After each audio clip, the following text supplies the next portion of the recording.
What is going on in Hancock County? It is Mitch Gibson. This is my first show of 2021. I know we're almost a whole month through of 2021, but I've taken about a couple of weeks, 2 or 3 weeks here to kind of regroup. I've had some other podcasts that I've been guest on. I've got some pretty cool things going on in the insurance industry on the digital and podcasting side of things. So I've kind of been on a pause on this show, but gosh, do I have a phenomenal lineup for you guys in the near future here, starting with my next guest here, Chase Lau. But before we get going, first off, I want to thank again show sponsors, Remax Realty Group over here on State Road 9 in Greenfield, Hart Sumeyer, Sue Mize, and Mark Dudley. Thank you for the opportunity to give me the chance to put together an awesome studio here in the county. Also, thank you Andrea Mallory and the Hope House Thrift Store and her team over there for coming on board as a show sponsor. Always remember, if you have things like gently used items, clothing, anything that you want to take to Goodwill, you can take it straight down to the Hope House and they will resurface it and sell it out there in the world for people that potentially are in need. And it also goes to a great cause. So absolutely. Appreciate all those sponsors for coming on board and doing a great thing in the community. So without further ado, 2021, this is going to be a fun conversation. I can't wait. Chase Lau at 40 Financial.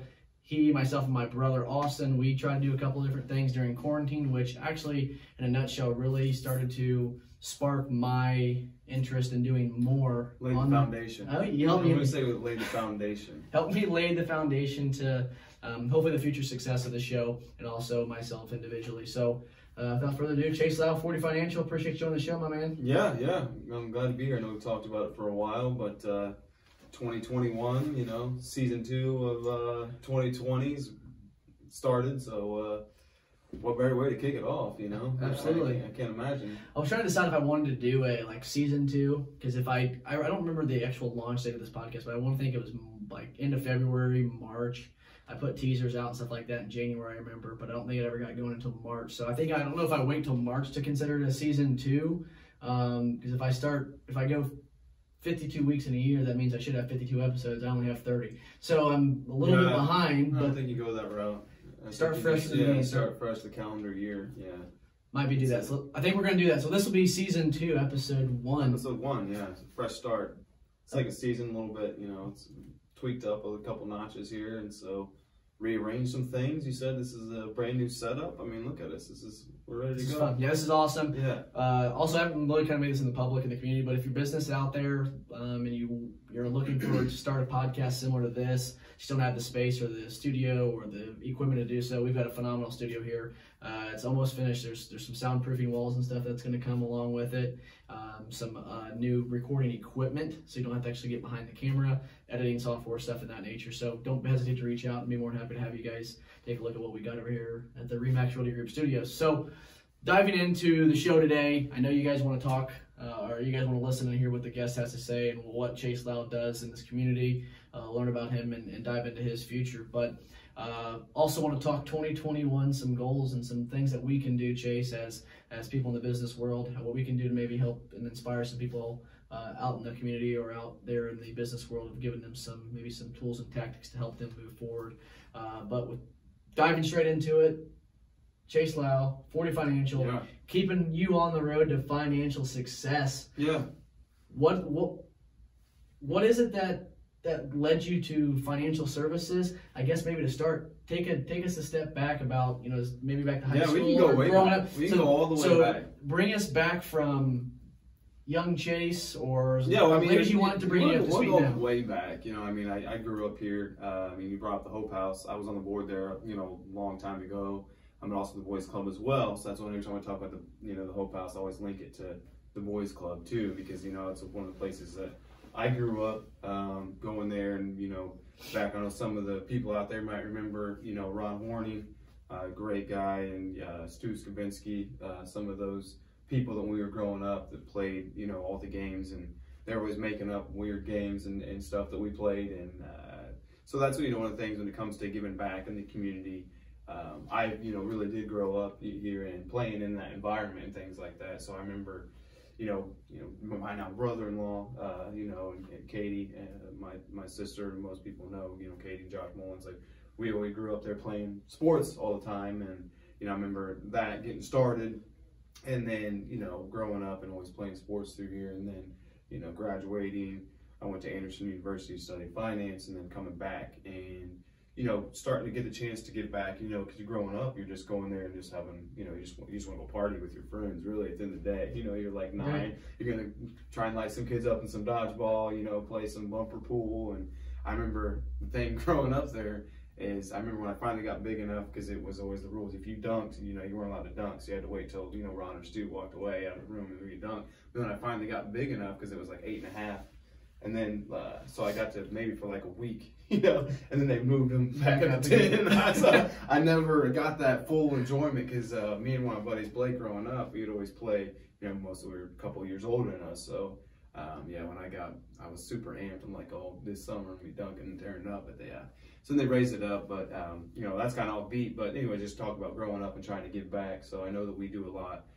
Giving back, Debbie in our office does, you know, she helps with Meals on Wheels, and she does a lot, you know, with the parks and giving back, you know, to the community. And I think right now is a great time that if you can, you know, give back in some way, shape, or form. I think the biggest problem with people giving back is instantly when we talk about giving back, people always think about dollars, you know, like dollars, how much, and, you know, that's cool to give money, you know, if you're in that position where you can give money, but your time is, you know, so much more important. Like, you know, doing stuff at the Hope House, you know, it is, you know, things like that. It's a time commitment, but that's so important right now, is trying to help people. You know, obviously dollars help too, but helping set things up, helping people that are struggling right now. And, you know, a lot of small business owners, like you said, can be struggling. And if you started off, you know, you're starting off a small business and that's been your dream for a long time, and, you know, the timing just worked out. You know, it's unfortunate for, you know, that now is a time for maybe some people start the business and we're already struggling starting out. So, you know, you were, you know, we got, you know, a lot of contacts and help, you know, small business owners a lot. And it's just a different environment out there right now, because there's so many elements. It's obviously a lot of a kind of a ripple effect from COVID there, but yeah, it's a great time to give back and find new, creative, innovative ways that you can give back, because it's like we used to do. I know we did a 4.01K run, you know, to give back, and that was actually went to help for meals to gleaners, and but we could direct it to just in Hancock County, which we did that. And but now we can't do that. You can't have any like big gatherings or anything like that to, you know, online.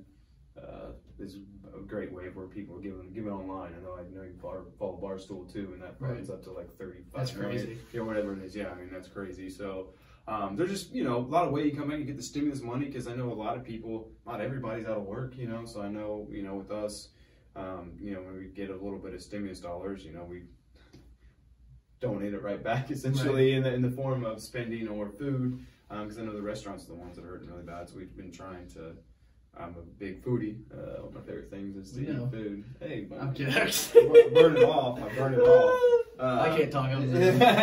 But yeah, so, you know, that's just one of those things. Is growing up in it. You know, my dad worked in insurance and converted to you know, retirement planning side of it, and that was kind of always, you know, growing up in that area, and just, you know, I like relationships. I like talking to people, and, you know, so sales kind of goes hand in hand with that. And then, you know, you work with people, you start them off, and, you know, some people are clients for a long time, and you develop pretty strong relationships with them. So that's always went hand in hand for me from that aspect of it. So then the giving back's just a bonus whenever you get to do stuff like that, because nothing's going to make you feel better, you know, than helping somebody and, you know, being able to give back. So I think, yeah, that's really important. Well, so I know obviously with you on the financial side services now, it sounded like from you out of high school going into college, you knew finance was what you wanted to get into. Yeah. I have these conversations with every guest just to kind of see where their story started and where they're at now. Like, that's why I asked, like learning and having them bring us up to speed, because it can go a million different ways.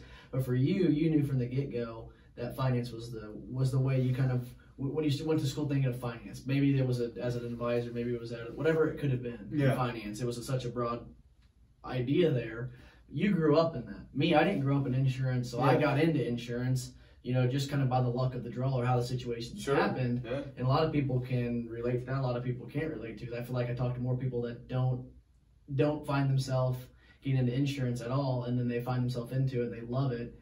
is finance the same way, or is that one of those things like you just were grandfathered into it, you loved it, you went to school for it, and knew you were going to be? Yeah, it's one of those things I was always, I like math, and, I was always intrigued by, the stock market and things like that. And it just kind of went hand in hand. I know whenever you get into college, you start to have to narrow it down and things like that because, finance, but then it was like I didn't really, accounting, wasn't really my thing. It's not a knock on accounting or anything like that but it's just one of those that some people really like those kind of numbers, but I liked the, the kind of more fast-paced, the always changing, evolving, I guess, of, economy and the stock market and all the things, all the ins and outs of that entails, because there's just a lot of elements to it, and it's always changing. I mean, obviously in the past couple of days, everybody, the run up at GameStop and, yeah, it's just, there's always something, where, it's just so, that's what I guess I always liked that, and, creating a relationship with people. So it was always, it kind of went hand in hand growing up, and you kind of see, not that it's like this lifestyle where you get to do all these things, but when you're, the freedom when you're not, just sitting at a desk all day long, I like to get out, and do things, because it's not just about sitting and reviewing, you go out and other places, but just not just sitting there, all day long. So I like to have the ability for freedom, I guess. Yeah. So you're considered a financial advisor, is that what the term is? There's a lot of, there's a lot. Okay, so for maybe people out in the world, for maybe those kids, like if they're looking at finance, or they like finance, maybe they're middle of college right now, and they're either general studies degree, or maybe they're totally different interests, but finance might be focused on the business degree that they're getting. If you had some advice, what makes the financial industry, as far as a financial advisor, fun and so rewarding? Yeah, I think the rewarding part for me, is honestly like helping people, because you got some people that started off, I'm doing it for 15 years now, so you have some people that you started off from scratch, and you get to see them start building up those dollars, and that's cool. Or you get to see someone that was pre-retirement, walking them through retirement, and because that's a stressful time. You only get to retire once, hopefully. So it's one of those things. That's really the most rewarding thing for me, is seeing people reaching their goals and things like that, but also just living the life that they dreamed, getting to meet their goals and doing what they really enjoy. So, and obviously those things evolve. I see a lot of people, they do the traveling and all that stuff, and then a few years go by in retirement, and the grandkids are coming, and so they want to come back and hang out with the grandkids. So things like that are the more rewarding. And I would say with people, that if you're in college and you want to be a financial advisor, obviously all the knowledge you can get about the industry is fun, or not fun, but it's something you're going to want to learn. But then also the other side is speaking, I think, is really important. It's kind of lost art for people, as far as like talking in front of people, things like that. Because you're saying, but we have a lot of people, they're strangers essentially at the end of the day, the first time we meet, and that can't be like a really uncomfortable situation for you, because our whole goal is we want you to be comfortable, You have to make the first impression. Make an impression. We want you to be comfortable, because a lot of times we're talking about, money and retirement numbers, things like that. It's not everybody's favorite cup of tea, and I know that. So it's just one of those things. If we're going to talk for 30 minutes, I'm not going to drill you for 30 minutes about, returns and beta and risk and all that stuff. You try and talk at, a level that, is understanding and where everybody's on the same page. So I would say that's, speaking and things like that, relationship, communication, things like that are important. I would have to say, I think the importance of relationship building, but also helping people. I think whether you're in a service industry like us, where we are legitimately helping people every single day, there's a disconnection from, I gotta help somebody in a way of you think I gotta help somebody in financial, I gotta donate, I gotta do this. There's also that helping somebody in a factor that helps better than themselves or their lives. Help their life, And that's why I enjoy the show so much, because it gives us a chance to learn and hear your thoughts on, things that we are going to experience in real life. And for me, you as a young kid, me and you looking at each other, or at ourselves as a young kid, back now, you're like, I would never thought and understood it to this extent, as far as, why I love my career. And it gives me, like you said, the chance to have that freedom. It gives you the chance to be able to have that, build relationships, help people, and still be able to have a, make an affordable living doing what I truly love, and that's helping people. Yeah. And I was on the insurance podcast. This was back in December 18th. It was live, but after I was on that podcast, I was on like 3 or 4 more other ones, and I was extremely excited to be on it. Oh yeah. But at the end of the day, I didn't realize the reward I was going to get from that. At first, you think a lot of things that we do in business, and I think if you're listening to this and you're a business owner or you're somebody out in the community, a leader, whoever it is, or just a young kid trying to figure out his life, you don't understand. Like, I'm trying to figure out where I'm kind of going with this, because just the impact that you can have on somebody's life. Well, and not only that, it's when I get asked to be on the insurance podcast, it's like, and it's for the insurance agent, not for the consumer, someone buying insurance is what this podcast is for. So for me, I was getting on and I'm like, okay, what is a 25-year-old going to be able to give information to this? And so I was telling my story, just answering their questions the way that my heart and mind kind of came out of my mouth there.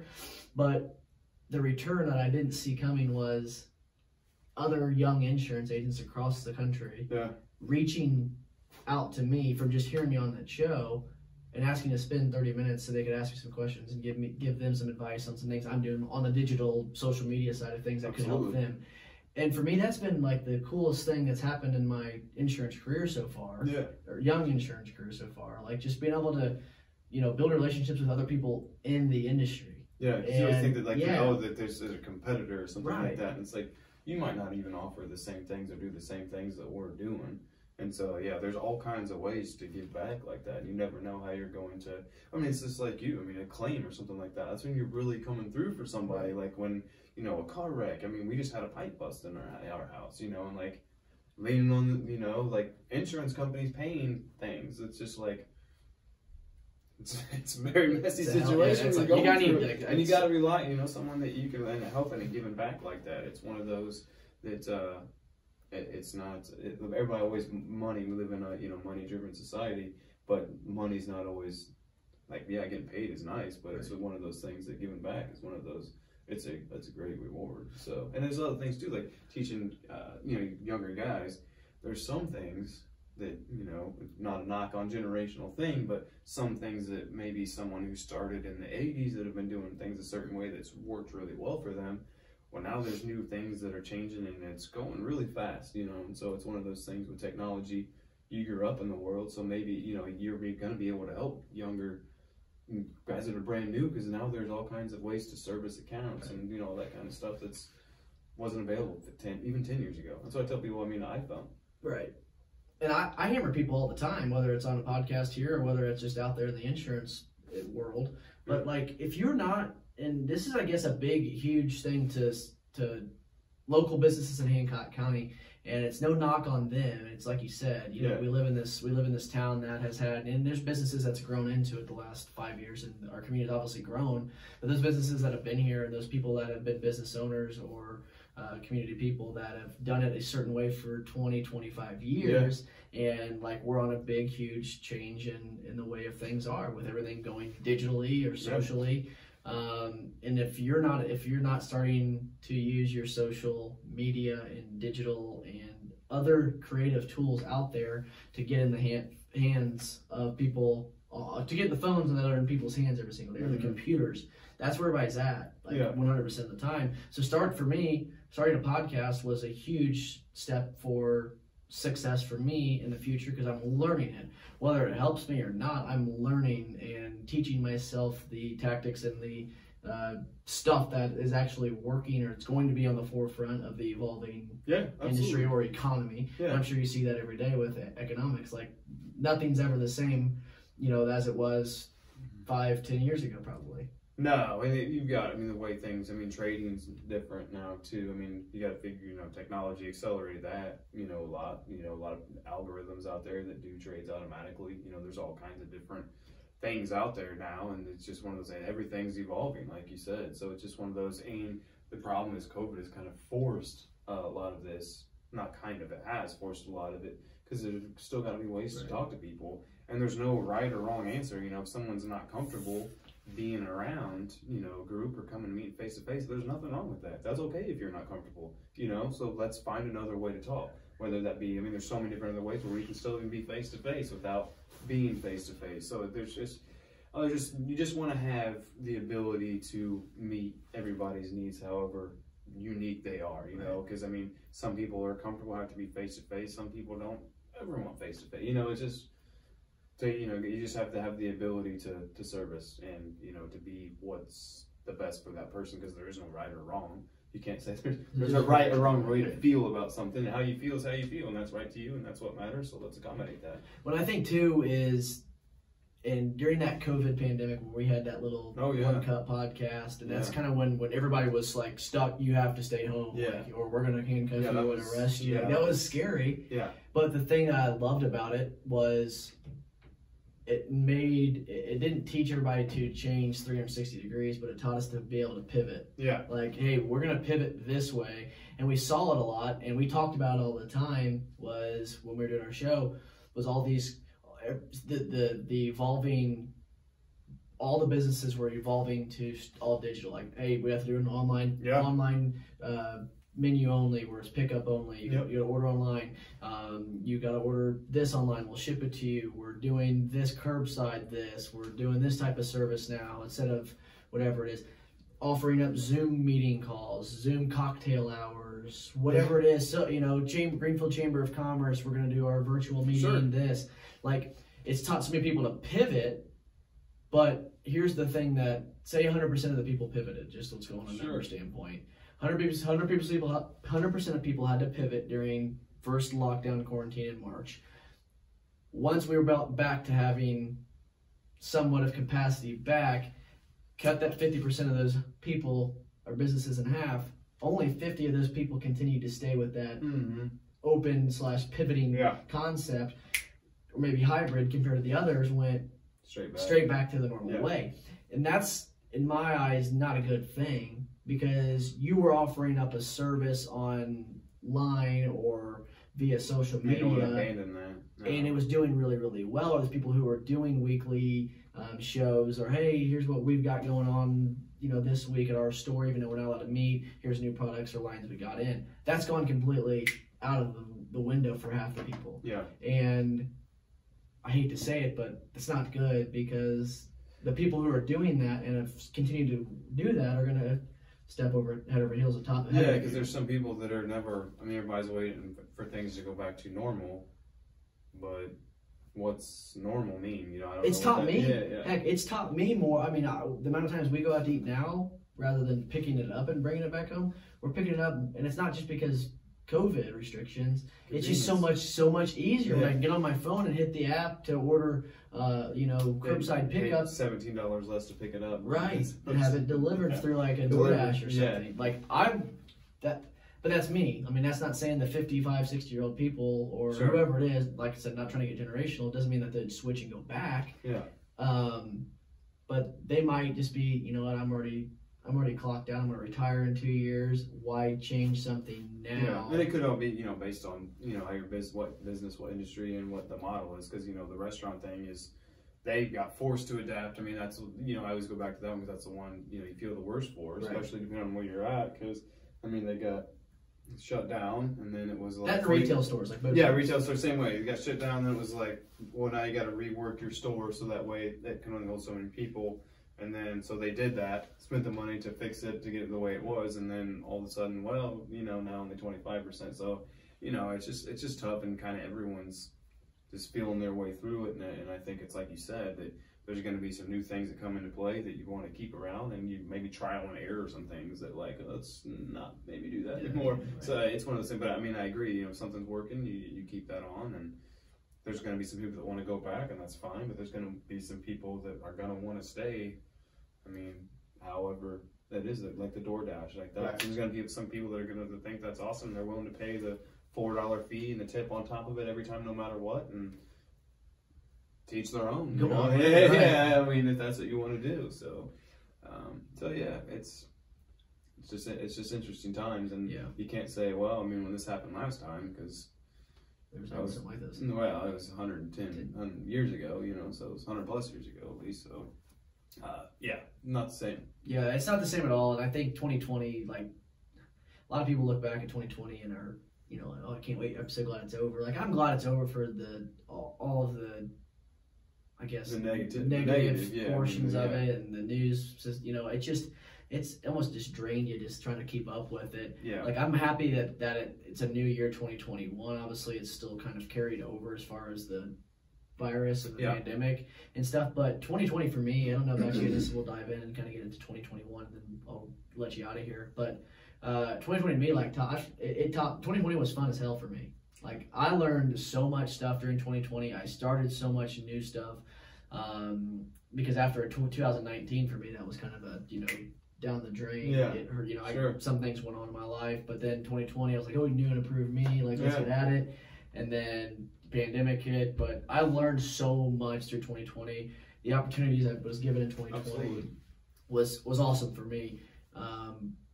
But you still look at trying to plan yourself out and what goals you have for 2021. Sure. So for you, going back to 2020, what was that experience like for you? And then what kind of things are you've got in mind in 2021 to help get you going? Yeah, it was obviously it was an interesting year. I mean, we talked, you know, pretty regularly, but it was like you said, and you're in the same boat as me too, with, you know, having a wife that was in, you know, working in the hospital and things like that. So my wife's a, you know, emergency room nurse, and so she was right on the front line.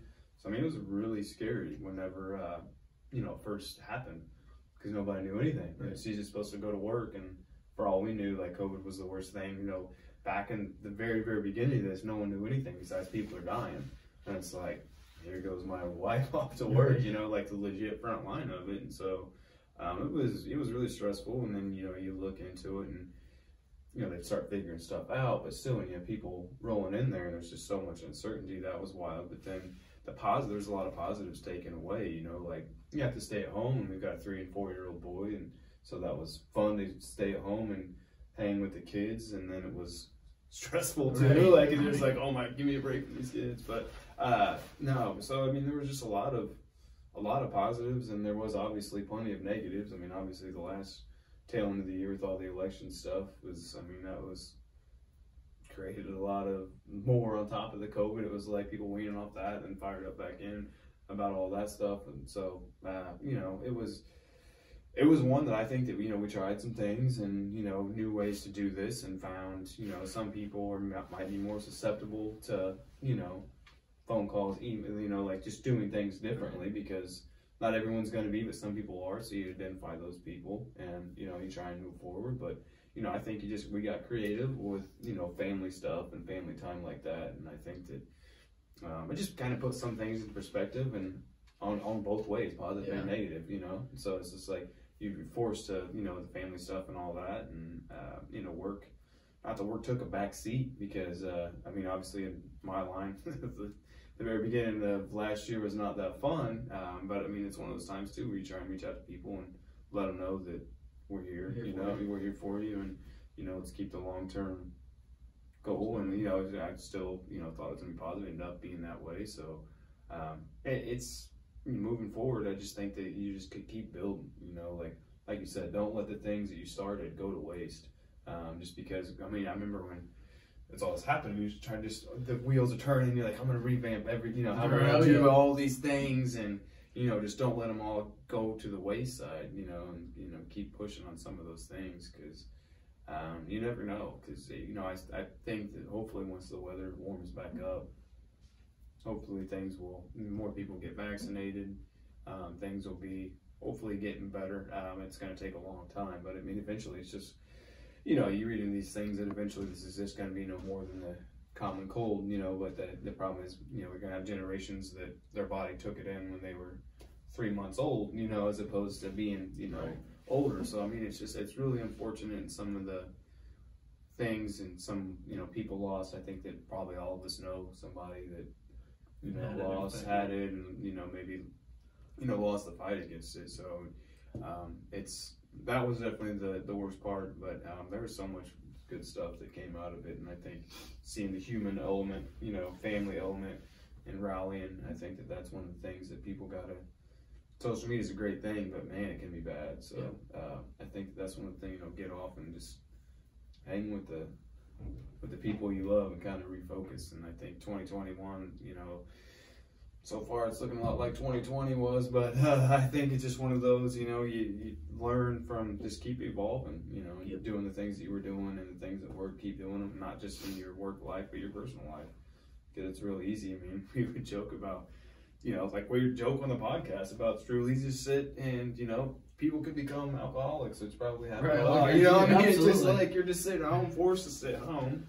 And, was the divorce rate up this year in the United States? As far as I know, it skyrocketed. I mean, there's all kinds of negativity that happened. So, but that's just one of those things that, you gotta be positive or negative, half full, half empty kind of guy, and life's a garden, dig it. Yep. Oh, jeez, OP. I knew there was gonna be a time where you said this without saying you need something that would make me at least laugh. But no, I agree. I think for me, maybe for you, if I give you some advice for 2021, is just be ready to pivot. Like don't be stuck in where you're at. Be open to new opportunities. And the guy that I just got off a phone call or a Zoom call with before we recorded this show, he says, "You seem like a guy who sees the dream at the bottom of the cliff and he wants to jump and go for it." Yeah.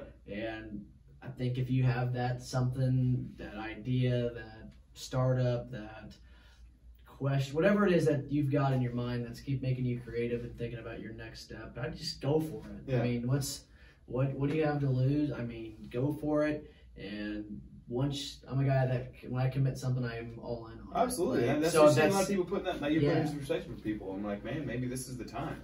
I mean, absolutely. Traveling is just like you had to get kind of creative with that, because flying was shut down essentially there for a while, but people now you see like the RV sales are up like at just a crazy amount, and you got the people, the whole cities that are opening up. Be like, you should just, since you can work from anywhere, come make this a remote work spot for a month, so do stuff like that. That's what you like to do, and you have the ability if you have kids in school and stuff. Yeah, but that just continue to support our businesses and locally here. That's why I do this show, is we've got to continue to all come together and make Hancock County and the towns that we live inside Hancock County continuously fun and enjoyable. Which is going to lead me into my last 4 questions, kind of a little rapid fire question I like to go into. I guess maybe. Last 2 questions. I'm going to go 5 questions today. I'm going to mix it up. I'm throwing something in there. 2 to 5. It was 4. Okay. The first 2 are going to be smaller. Right. The first 2 are going to be smaller. The other 2 are going to be quick. But we'll go 5 questions today. First 2 always are simple and the same ones I always ask. But what's your favorite flavor of ice cream? Favorite flavor of ice cream. I mean, we're just like, so there used to be, I forget the name of the ice cream shop that used to be here, but I used to love that Superman ice cream. Was it Ritter's? I don't remember. Was it Ritter's or no? No, it wasn't Ritter's. No. But man, I love the Superman ice cream. Other than that, favorite flavor, I don't know. I like the mint chocolate. I like. Oh my god! I mean, mint chocolate chip guy. I mean, if we're talking blizzards, I'm an M&M Blizzard. I'm a classic guy. There we go. M&M Blizzards. So you're an M&M fan? Are you an M&M Flurry guy from McDonald's? No, not even the same level. No way. That's what I like to hear. That's what I like Blizzard's to hear. Blizzard's nonstop. McDonald's is a tier below that. That's insulting. So sticking with the Blizzards, you said Dairy Queen, but if you had a favorite place to go get a bite to eat around town here in Greenfield, what would it be? Around town here? Yeah, and he lives in Fishers. He's a Fishers. I eat around here a lot. But he eats around here a lot since he works here. I mean, Chicago's is always near and dear to my heart. Wow. Chicago's is like the 4th time that's been mentioned on here. And Chicago's needs to get on level some sharing some stuff for us. Yeah, they've had a lot of shout outs. Their breadsticks are top notch, really tough to beat. Let's see. What else is local here? You're a huge Qdoba guy. I'm a huge Qdoba guy, but that's not local. They're not local. I love. I mean, I can't help it. That's the burrito guy. I'm about to get one. I cannot help that. It's like an addiction.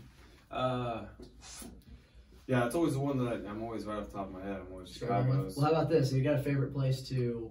Is there a favorite place that you like in Fishers? That's a go-to spot. Then We spread it around, man, because we eat the Chicago's Fishers a lot too. You heard it here first. Chase Lau is the worst at doing these rapid-fire questions. Yeah, well, I mean, you know that. Yeah, I don't know. Yeah, the new Mexican restaurant I like is really good. I like the tacos. The Los Vaqueros? Yeah. Okay. Yeah, they're really good. So then sure, that's it. Hey, Los Vaqueros, shout out. Yeah, they're good. Get the what's the Tres Amigos there? Fire. Yeah, people gotta get the people that can get like the Taco Bell style, you know, where it's like lettuce and cheese and tomato. I'm like, no, you get the cilantro. Get it? Oh yeah. Get the cilantro. Yeah. Cilantro. Yeah. All right. Favorite color? Blue. Favorite sports team, professionally? Professionally. I mean, probably the Pacers. I like the Pacers. You happy with the Oladipo trade? Yeah, I am. The things he did in the bubble, some of the comments he made, and the contract was up. So you don't know if he said he loved being here, but he also said he'd play somewhere else. Last year. So it's just like you gotta play it safe. What they got, LeVert, and that ended up saving this guy's life, maybe. So it's just if you think about that, what a wild crazy, sequence of events, right? Because all of a sudden they're like, whoa, they traded Oladipo, the IU boy, the golden child. And that we barely heard anything of the years he's been here. Yeah. And then you got LeVert, who I remember, because I love the IU basketball, and I remember being in Michigan. So I remember him, and it just I was like, oh, he's good. And got, second round, so good trade. And then you hear the stuff that happens, it's like, wow. Think about being him, what a wild sequence of events. So, yeah, but not to get off topic, so. No, Pacers' favorite team. Pacers. I can't even count right now. Was that 4 questions? I think that was 2. That's not 2 questions. You couldn't answer 2 of them because you couldn't decide. Because Chicago's pizzas. What do you want me to do? Well, I don't know. Trying to think. I'm trying to think of where do you want to go? It's like, well, Chicago's. That's it. That's the go-to. Like my thing is, when we get into Greenfield, where do you want to go? Well, if the kids in the car, it's always Don Rigo's. I want to go Don Rigo's because they get to take time to dip the salsa. Oh yeah. But then the problem with Mexican restaurants, if I go there and actually sit down, I'm doing two things of chips probably before my food even gets there. Maybe not even that because it gets there so damn fast. Oh, it's like, I didn't even get a chance to have the rest of my beer. Smart, because they just sit there and drain them with all their chips and salsa. That's good. That is smart. Yeah. Now, last question. I guess I'll let you go. Leave you with this. I guess probably gonna be a couple more anyways. But this one, if you could give one piece of advice out to people in the world, what would that be? Be nice, man. I went through things in my life. My wife, I think we all have. Oh yeah. People in our family, things that you went through that people don't know about, and I see so many people that. This past election, great example, because you have people's life experiences kind of shape their thought process and the things that they do. So, like somebody's views or somebody's the way they are or just how they're acting that day, you don't know what their life experience has been or what they went through that day. So you never know what just like being nice to somebody might be, like opening a door for somebody, saying thank you, like someone dropped something, hoping to pick it up, like walking through Walmart and seeing a nice sweet older lady who maybe can't reach up on that top aisle. Hey, you need to grab that for you. Like it's so easy to just do a nice thing, and everybody loves to post about the nice thing that they might do. But I'm like, why do you need to post about it? It's like I don't want to stop somebody and take a selfie with you. I can't. Hey, I helped you pick that up. Well, I can't talk. I posted like the donation stuff, but that's also sure. Yeah, that's to try and raise awareness. That's one thing, but just being nice is free too. It doesn't cost you anything. Or like, don't be so just because you do or you give, don't expect return. Yeah, I don't expect return. But you feel good when you help somebody. Yeah. You do. You feel good. Like, wow, genuinely help that person. Or that one time, like I was in I don't think the lady in front of me, she wasn't in like a Lex, some nice luxurious vehicle. I mean, it was me, Shelby, and the 2 girls, and we had, we're going there $25-30 deep dollars. Like, yeah. by the time I get me a vanilla milkshake, large fried. Yeah, you only got yourself 2 things though. I mean, right. Yeah. So I got $25-30 worth of stuff, and it was one girl in the car, and I pull up, and she's like, "The lady in front of you paid for your meal." I was like, like that right there, like. I'm a big believer in karma. Karma is absolutely. the best thing in the world. I love it. Absolutely. But some point in time, we're like, the next day, actually, I think maybe it was that same night, I just said, I'm going to buy the person's behind. Yeah. See if we can keep the trickle effect going. You'll never know, but like, you were there to buy food anyway, so why not just pass along the respect and the treat too? Yeah, especially if someone paid for yours, it's $25. You got to be making behind you, probably like 7 or 8. Yeah, or came out ahead, right? 7. They do got 3 $20 meals. Yeah, yeah. Got the family meal. Actually, make that credit. Yeah, I you go on the credit card. What's the payment plan here? No, I love that answer. I love asking that question. It always brings a great answer. Yeah, I think so. And it's one of those things. It's free, and you can do it, and it spreads. We need more of that, because I think another thing of COVID is it made people kind of isolate themselves even more, like head down when you're walking through and not talk to people or not do anything. So it's just like, you can still be nice to people, even though it's hard to tell with the mask if they're smiling or not. But I just assume everyone's smiling, and sometimes they even like go out of my way too much to be like, I was laughing. So just so you know, I just wanted you to know I was smiling. Oh, Chase is key ladies. Chase key. Oh God, yeah, I'm smiling. It's good. Well, I'll let you go, Chase. Once again, I thank you. Thanks for the time to come in and talk to everybody today and get on the show. I feel like I'm a little bit off my vibes, and I've done a show in like a month, like riding a bike, month and a half. I got to get back on it again here. So, sorry for the delay on getting episodes out to you guys. Going to keep them rolling every week moving forward through 2021. That's a goal, is not to miss a week of Inside Hancock County beginning this first episode here. All right. So, appreciate Chase jumping on the show. Chase, thanks for having me. Real quick, if people need to get in contact with you at 40 Financial, whatever it is, to talk any financial planning on that side of things, how can they get in contact with you? Yeah, website is a great way, 40financial.com.